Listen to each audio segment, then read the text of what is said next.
but the other piece of it is the consumer of comedy likes certain things from certain people. Mm-hmm. Like if I'm up there and they see me as a whatever woman and I say something about slavery, or I want, sometimes they don't want to hear that from me. So sometimes it's really about the stuff that goes viral. The stuff that goes viral is about sex, or it's about those things. That's what y'all want to consume. So now you have a very good point. Yeah, it's like they want to see the honest or the shock value they want more the than shock anything else. value. Yeah, Like they don't like now. I feel like the comedy fan or family or whatever is getting more highbrow, which is good. Like they do want you to talk about, pelicans, and how can you make me think about pelicans in a different way as opposed to just talking about sex. mm-hmm. I feel like that's happening, but that's happening in New York, right? That's why comedians come to New York, because the audiences are smart, and the audiences are in the know, and it's so many different walks of life that's in one room, and so you have to, you have to get good, right? You have to get good.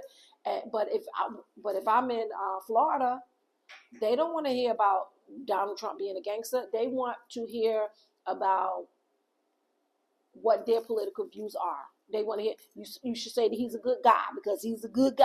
I've traveled around the country, and I've done my New York, not just material, but New York perspectives. And sometimes people feel like it's a little too highbrow, because the rest of this country is not New York, California, Chicago, DC. The rest of this country is West Virginia, in a mountain, messing with their system. The rest of the country is like that.